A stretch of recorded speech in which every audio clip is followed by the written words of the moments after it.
امن اور انصاف والے ہیں، ظلم و زیادتی والے نہیں۔ یہ کردار ہر مسلمان کو لے کر چلنا چاہیے، امن والا کردار اور نیکی والا، خیر والا کردار ایک مسلمان کو اپنا کے چلنا چاہیے۔ اگر کوئی شخص ہمارے ساتھ کوئی بدی کرتا ہے، برائی کرتا ہے، تو ایک مسلمان کا کردار کیا ہوتا ہے؟ کیا وہ اس کا بدلہ لے لے گا؟ حالانکہ اسلام اس کی اجازت دیتا ہے کہ وہ اس سے بدلہ لے لے، مگر جس نے کسی کی برائی کے بدلے میں، کسی کی بدخواہی کے بدلے میں، کسی کے شر کے بدلے میں خیر کے راستے کو اپنایا، نیکی کے راستے کو اپنایا، اس کے لیے خیر ہی خیر ہوگا۔ اور یہ بہت بڑا کردار ہے، یہ معمولی کردار نہیں۔ کسی شر کے مقابلے میں خیر کے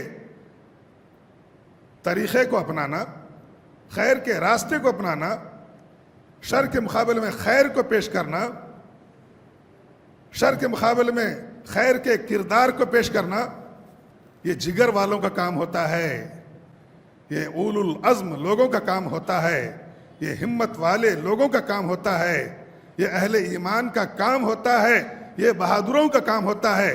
بزدل تو شر کرتا ہے، جتنا شر ہم دیکھ رہے ہیں ہندوستان میں، یہ سب شر کیا ہے؟ بزدلوں کا شر ہے، یہ بہادری نہیں ہے۔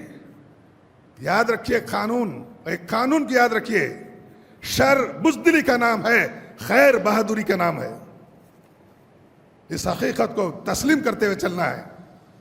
خیر بہادری کا نام ہے، شر بزدلی کا نام ہے، امن بہادری کا نام ہے، ظلم بزدلی کا نام ہے۔ آپ اس پر قیاس کرتے ہوئے چلے جائیے۔ جن لوگوں نے شر کے راستے کو اپنایا ہے وہ یہ سمجھتے ہیں کہ ہماری بہادری چل رہی ہے، ہمارا زور چل رہا، حالانکہ نہیں، ایسا نہیں ہے۔ خیر کے اندر یہ صفت ہوتی ہے کہ وقتی طور پر دبتا ہوا نظر آتا ہے، کمزور نظر آتا ہے، مغلوب نظر آتا ہے، مگر اس کے اندر اللہ تعالیٰ نے علو کی صفت رکھی ہے، بلند ہونے کی۔ اسے جتنا دبایا جائے گا یہ خیر اتنا ہی ابھر کر کے آئے گا۔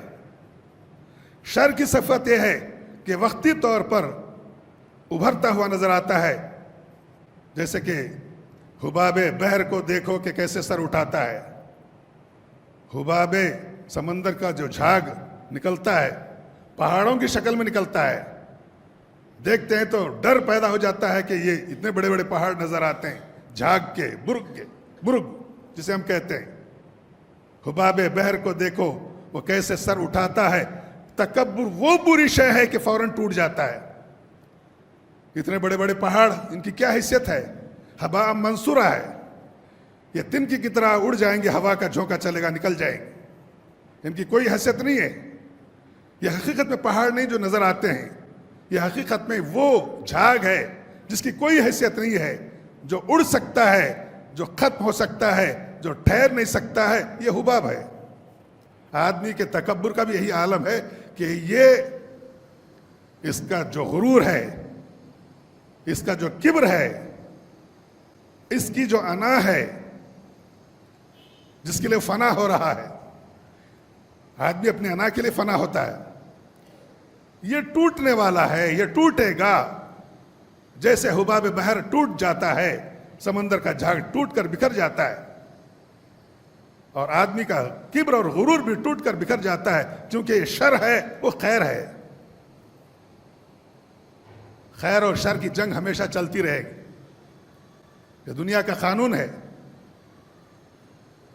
اس دنیا کے اندر اللہ تعالیٰ نے شر کو خیر سے، خیر کو شر سے الجھا کے رکھا ہے، آزمائش کے طور پر۔